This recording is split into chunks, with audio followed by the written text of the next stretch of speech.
like gị nwa bụ nwaanyị banyị n'obodo a because eji m ndị na around me, eji m experience fa wee na-echi ya ihe ka ndị ọzọ wee mụta ife. Yes, nọ 43 years. Then nwoke nọ 50 or middle 50 or even late 50 bịa ịnụ gị ịsịcha na agadi nwoke ka ọ bụ ekwa ka ya asị na gị nwa abụrụ agadi nwaanyị. Ọ bụla agadi nwoke stroke agadi nwaanyị ekwa ịsịkwa na nwoke be anyị ka ị chọrọ ịnụ.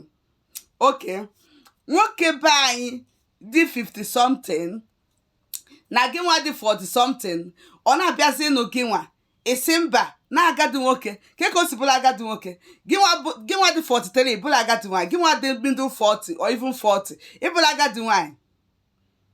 Ka ọ na ịmarọ no age mate, that is no age group you follow, no group you follow for mobile that for marriage. Mobile na ịbụ nwaanyị mara ife ịchọ ịnụti ịma na onye abụ ife tọ ya atọ no ife ya that is na marriage or pampa gị. Ịchọrọ boy dị 43 ịchọrọ man dị 43 or ịchọrọ onye dị late 30 ebe 38 39 ka ịchọrọ onye tọrọ atọ maybe nyawa bụ ife na shine n'anya gị ka dị for young o nwebere ajị white. Ị da like ajị white n'ebe nwoke nọ ekwa.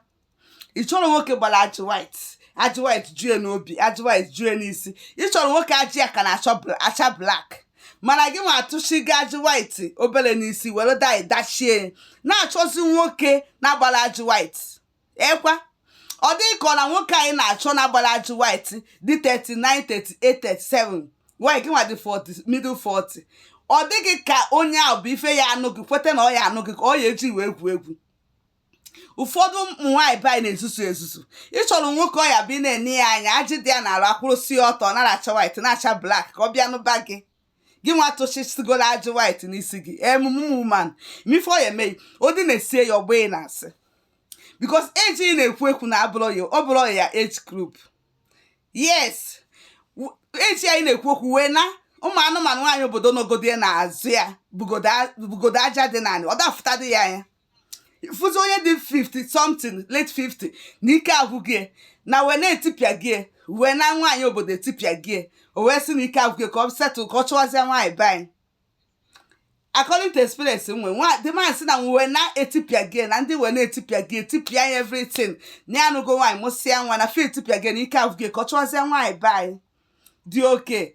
That's na ọ bụ educated man bet o nwere ife ọ na-eme na mana bet na anya na nwaanyị be anyị efisizi onwe ọ bịakwute gị ukwu ebe nkokwa small bet ị ka ya efi square ma ịchọkwa ọ bịakwute gị nwa nọ bindo 40 ọ bịakwute gị si mba na nwoke akago. Ị chọrọ 37 na-agbabere ajị white ekwa ifuru ajị white n'obi ine ya isi na ọkago ewu nwaanyị be anyị. Nwoke akara nka na eji ike ọ bụ because dị middle 40 onye dị 50 bịara ịdị ọ eji gị ka ọ bụ unu esusuzine lapụ ndị dị 37 38 ọ bụla eji gị kafa bụ onwe ife gị na ndị a emenwu na ọkafa were igba bọọlụ because onye ahụ nwoke na-enwere ajị white wee na-afụ ajị white nke gị ịchọ ka ọnụ ba gị mana ọgbọbekwa ajị white o mana ajị white ejugo gị nwa n'alụ ịchọzịa ka ọnụ ba ya iche na ọnụ ba ya na ọ ya afụ na ya karịsịa ọkwa obodo South ka ịnụ ọkwa okuru mmiri oche gị n'ọnụ okuru mmiri oche gị n'ọnụ. Okay, after everything gịnị mesi na side onye na-aka aka ya na ọ pịajuru ike pịasịa ya ọkụ pịajuru ike gbapụta ya gbasa ya nkọna ịchọkwa another person mana nke ahụ ị na-eche na ọkago nka ịmakwa na ọ chọọ ịnụkwu onye dị 25 na ọ ya anụkwu onye dị 25 because nwoke ada aka nka ma in terms of ịnụ nwaanyị.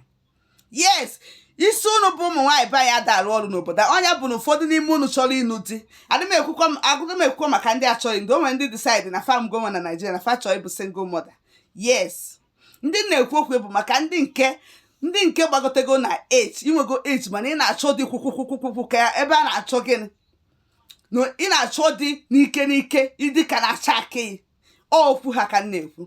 Ị na-achọzi ndị dị younger than you ka ha bịakwute gị with age ị nọ na eke na-achọkwa choice ndị tọrọ atọ ịma na isi ya darụ ọrụ ịmasịla ife isi adịrọghị mma. Yes, ịmasị isi ya darụ ọrụ because ị chọrọ ka fasi otu a na-eri gị na drop before ị mara ife na-emen before ị mazịara ife na-emen the whole city nọ the whole city na ị ka nchọ ụmụ nwoke be anyị tago vegetable ha na-elu ebe 20 ị ka na-achọkwa dị. So who is deceiving who?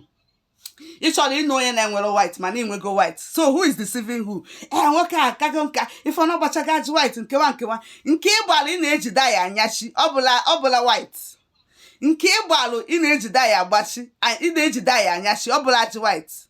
Gịnị mere na unu bụ ụmụ dice ụfọdụ ụmụ nwaanyị banyị n'isi unu ada arụ ọrụ? Gịnị mere na unu amala ife? Gịnị mere na unu amala ife? A na-akọ nke ụmụ nwoke ọ dịka ọsọ nke ụmụ nwoke kacha njọ, mana nke unu dịkwa makpuru na-eche unu, nke unu dị makpuru na-eche unu, ịghọtago? So let's use your brain. Ma ịbụ nwaanyị mụgolu nwa ịka ịmụgo nwa na first marriage ọ na inwego nwa na before chọọ ịnụ di, use your brain ime chọọ ịnụ di. Ijena na ndị playboys anyị eji iwe egwu because of na ịchọ younger ones, na ịchọrọ old people ndị tọọ ya atọ, ịchọ younger ones ewere igba play before ịmara ife na-eme na onye analie onye ọzọ abịakwa okwere igba play before ịmara ife na-eme na ọ nalikwa. So use your brain na ebe ị nọ bụ abroad, izuzu na ezuzu ịkakwuzi na akakwu.